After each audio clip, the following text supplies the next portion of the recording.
Tonight we talk politics, we check in on the community. Let's get it going. Happy New Year. Roll it, Scott.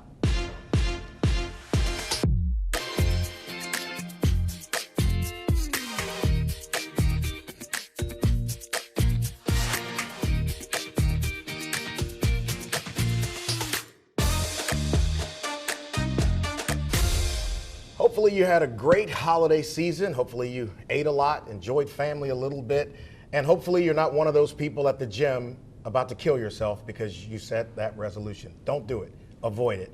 Let's get show number 1 of 2024 going. John Kuvion is here with us with JMC Analytics to talk about this political year that may be the most unique political year we've had since I can remember. I can't, John, think of a year that's been like this. But first of all, how you doing, man? Happy holidays. Really good, thank you. All right, so let's talk about it. Let's start with the incoming administration in the governor's office. There is an inauguration next week.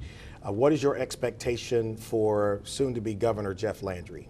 So one of the things to me that's been most impressive is, number one, how little information has been revealed in advance of the incoming administration.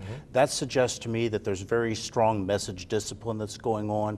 That would also suggest a leak-free administration. In the short term, what I would expect for the Landry administration is anything that Governor Edwards has vetoed over the years that Republicans have wanted. I'm thinking bills related to election security and or gun ownership slash rights.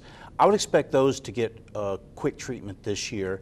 After that, what becomes interesting is really what other things there are on the agenda to get passed, because of course he doesn't have a 1-year term, he's got a 4-year term. But I would expect that a lot of action is going to be occurring in the first few months of this year, kind of as a catch-up of things that Republicans have wanted to pass ever since 2015. So we don't have, like in Washington, D.C. midterms where the sway of power can move during the middle of an executive branch term. Correct. He's got a supermajority in both chambers. He's got relationships with the Speaker of the House, with the House Majority Whip. He's got 2 Republican U.S. senators, and then the largest congressional district here is occupied by a Republican. In terms of his agenda, what's your expectation for the top 5 things you think he'll get into? I would expect taxation to be in there somewhere. Meaning what about taxation? So basically when you're talking about proposals, either say A, to get rid of the income tax, or B, to flatten it some more, or C, there being some more corporate tax deductions. I would expect things like that to be on the agenda. I would also expect anything related to, like I said, election security. Like I know there's some bills out there that would require an annual clean up the voter rolls that Governor Edwards has repeatedly vetoed. I would expect those to get quick treatment. A little bit of Washington politics coming into Absolutely. Louisiana, right? Crime, of course, is going to be the issue. As I joked in previous shows, Jeff Landry's campaign was all crime all the time. So obviously he's going to have something to show for that rhetoric. So, you know, they've reached out, and I've had conversations with his people as recently as this week about him doing television. And I am going to ask him, I hear the conversation about crime, but he was the Attorney General. Right. Well, the interesting question about that is the degree to which the Attorney General versus the local DAs can quote unquote do something about crime. So shovel it on downstream. Yeah. All right, so quickly on this before we move to local politics. His inauguration is Monday, and there's speculation that former President Trump is going to be here. Good idea or bad idea? Given this Louisiana, I would say good idea. It can't hurt. It would reinforce Jeff Landry's bona fides with the base. Trump's going to win Louisiana. Easily. It would basically be a carbon copy of 2016 and or 2020. Yeah. Okay, let's talk about local politics. We got a mayor's race on the ballot next fall, and Mayor Broome has already announced she's running for a 3rd term. There's speculation out there that former legislator, current SBA executive Ted James might run. Look in your crystal ball. What do you think about next year? So what's going to be interesting, I see the mayor's race as a 2-dimensional thing, and you have to appreciate, not only is it 2-dimensional, but you have to juxtapose the mayor's race against the fact that it'll be held at the same time as the presidential race. So whatever that means is, turnout will be high. It'll be very high turnout, yes. Probably about 200,000 votes at least will be cast in this parish. The other thing that is going to be important is Joe Biden, well, backing up a little bit, East Baton Rouge Parish has been voting increasingly Democratic for president ever since 2004. Joe Biden carried it 56 to 42. I would expect a similar margin, probably a little bit more Democratic this fall. What that means in plain terms for the mayor's race is that it would be very tough for a Republican to gain enough traction to get 50% of the vote. Then the question becomes, A, do you have a Republican of any credibility who could run? Or B, to what extent can Ted James take votes from Republicans and or Democrats who are disillusioned with the Broome administration? So here's the thing, John is actually doing this week's audio podcast. So a lot of what he said, we're going to expand it out a little bit longer and talk more about the numbers and what potential Republicans could be on the ballot. And then we'll dig a little deeper in Governor-elect Landry's majority in the House and the Senate and his connection with Mike Johnson and Steve Scalise. So check out podcast225.com this week for our episode with John Kuvion. The great George Bell will be in studio and on set with me next to talk about the Alice population, how we did in 2023, and talk a little bit about what he expects for 2024. Back with that in just a moment.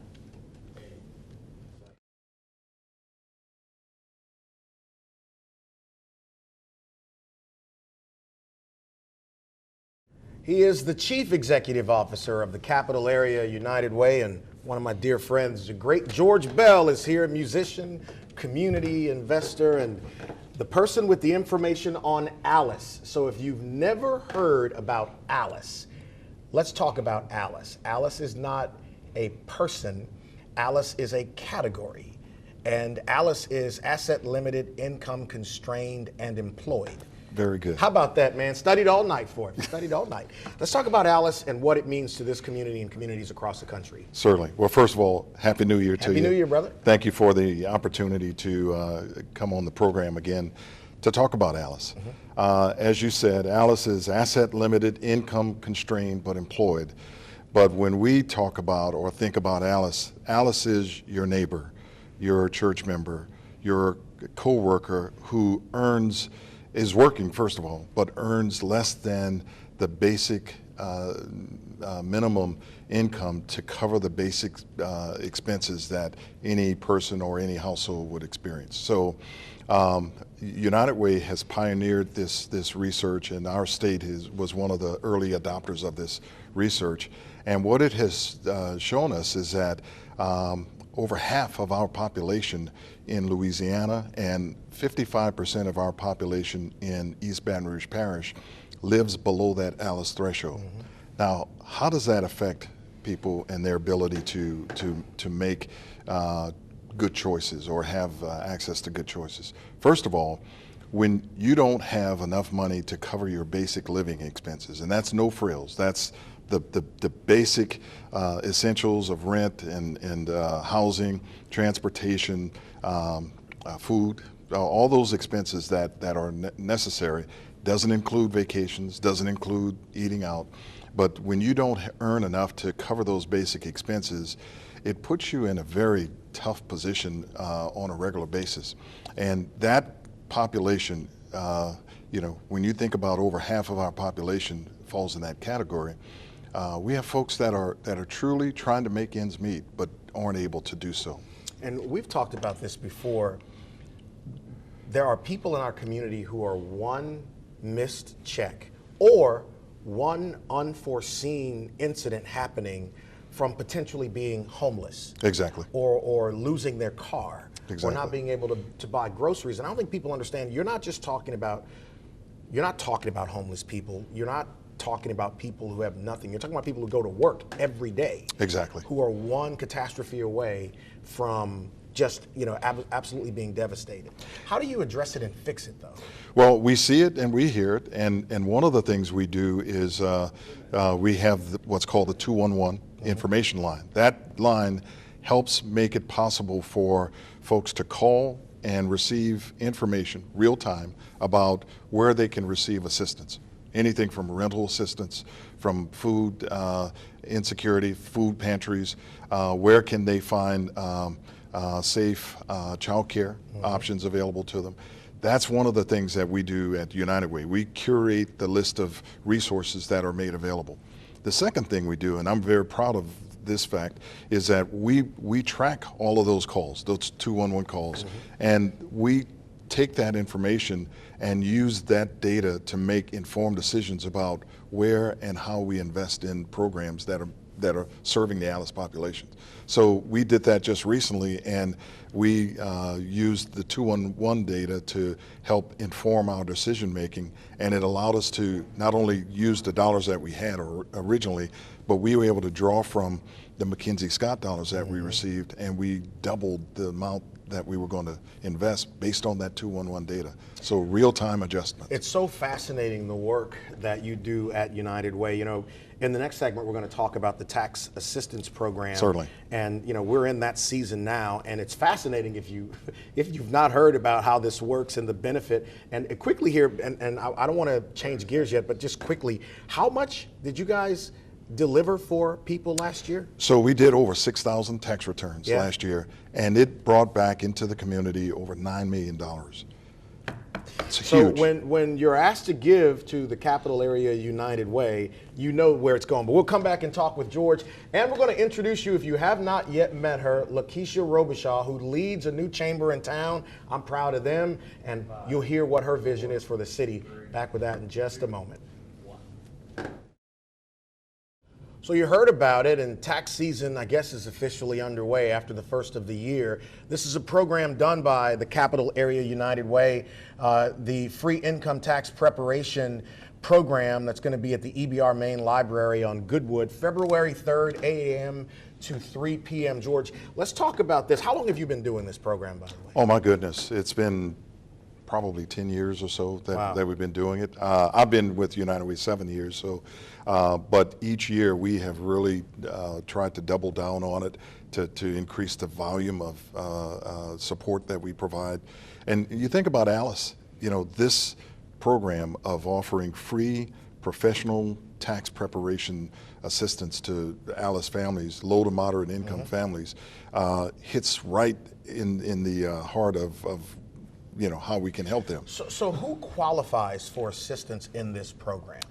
Anyone who earns probably less than $65,000. Individual or household? Both. Okay. Both. Yeah. Okay. Yeah. So it's a very good program, and the access to it is one that I'm very proud of. Folks can actually schedule an appointment after January 16th. They can schedule appointments by calling 211. The same 211 that I referenced earlier. And we will have sites throughout the community, throughout the 10 parish area that we serve that will be offering this.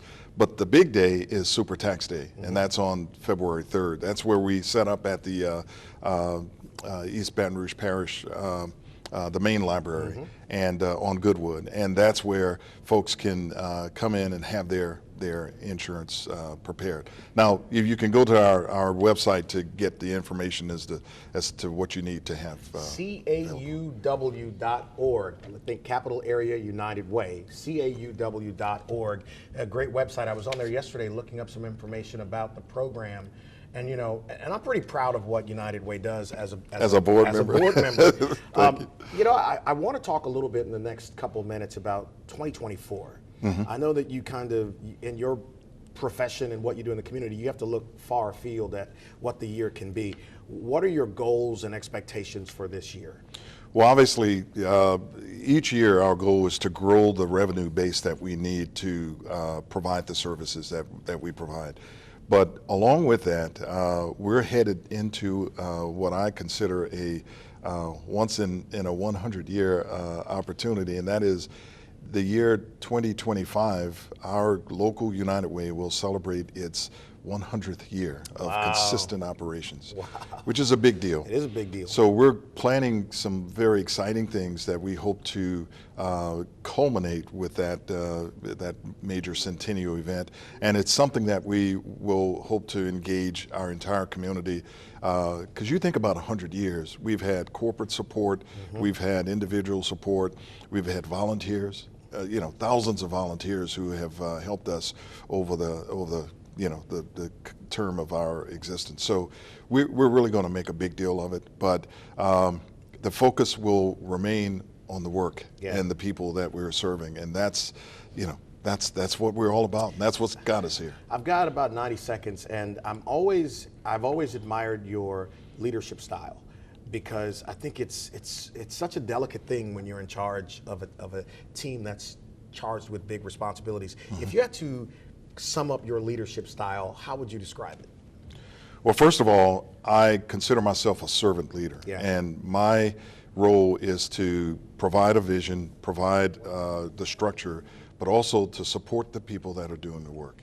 And the other thing I look at is, my success is tied directly to the people that are doing the work. It's what I am able to get done through those people. Right. So it's staff, it's volunteers, it's partners.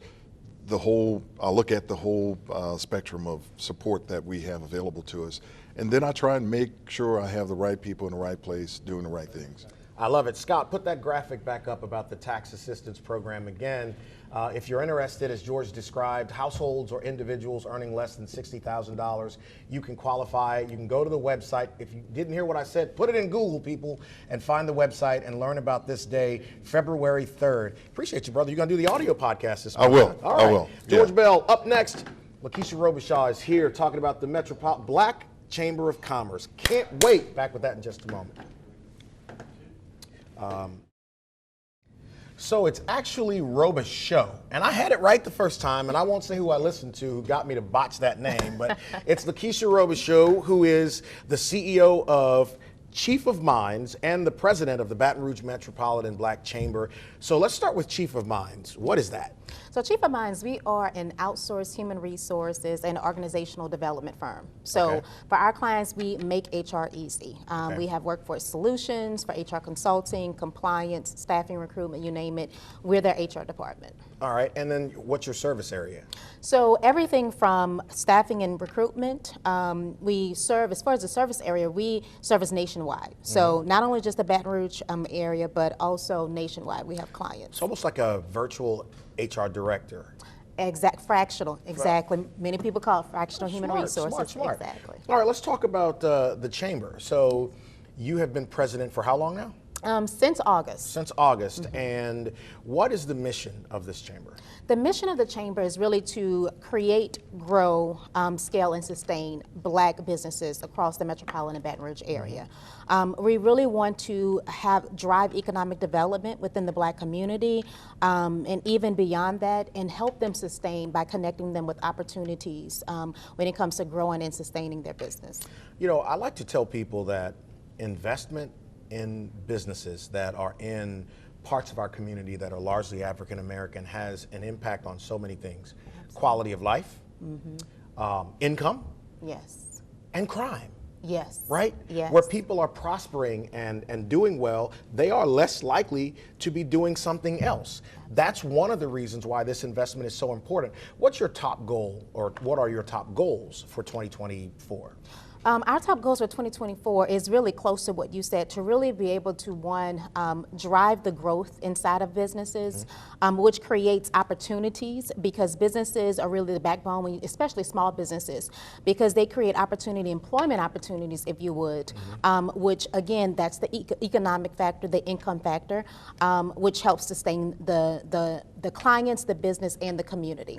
So that would be one. Second is really more so opportunities, because last year you saw a lot of businesses that really had challenges and struggles when it came to their business, and they were not able to sustain, or you saw some that had to close. So how can we connect them to opportunities so that way they can sustain, they can grow, and we can get them back on their feet?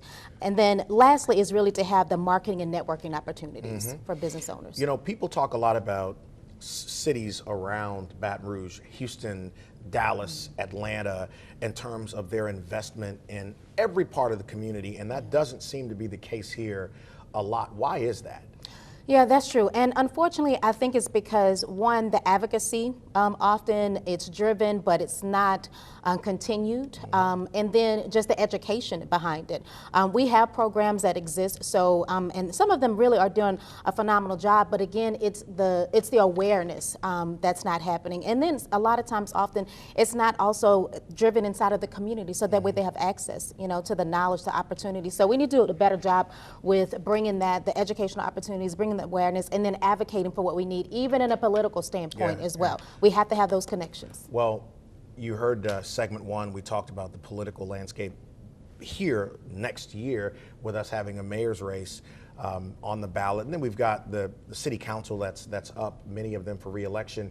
If you had an audience with the mayor and whoever will run against her, and then city council members who represent these areas, what would you say to them? What would you direct them to be focused on in the coming years? Opportunities for Black businesses. How we've done the certification programs and things like that. We have that, but what type of funding? So the opportunities in which they can, even with the city, programs that they have, or small business programs where they can directly have opportunities for these small businesses to connect them to, but then also funding. What does that funding look like? Because there's also a lack of capital, especially when it comes to Black businesses. There's been surveys done, and our members have given us the feedback. That's what makes it hard to sustain. So how can they support that? What can they do to really help us give back, and whether they qualify for some of this funding opportunity, so that way the business can be sustainable? If someone is interested in either joining the chamber or learning more, where can they go? They should go to www.brmbcc.com, and that's the Baton Rouge Metropolitan Black Chamber of Commerce. I was going to say, give me that one more time. I'm sitting next to you and I missed that one. One more time. So www.brmbcc.com. And then for you going into, in this last 30 seconds or so, your goal, Lakeisha's goal for 2024.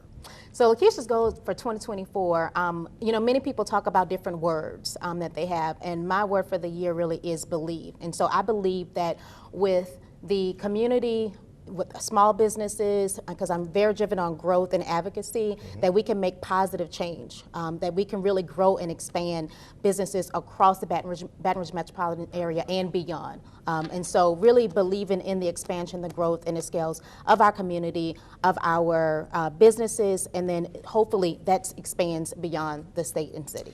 I love it. Quickly, give them that website one more time. That's www.brmbcc.com. All right, guys, y'all have a great weekend. Next week, we'll get an update on Move BR. We'll also talk with Julio Malera about the business report and the climate of business, and we'll follow up on the mayor's State of the City address. Have a great weekend.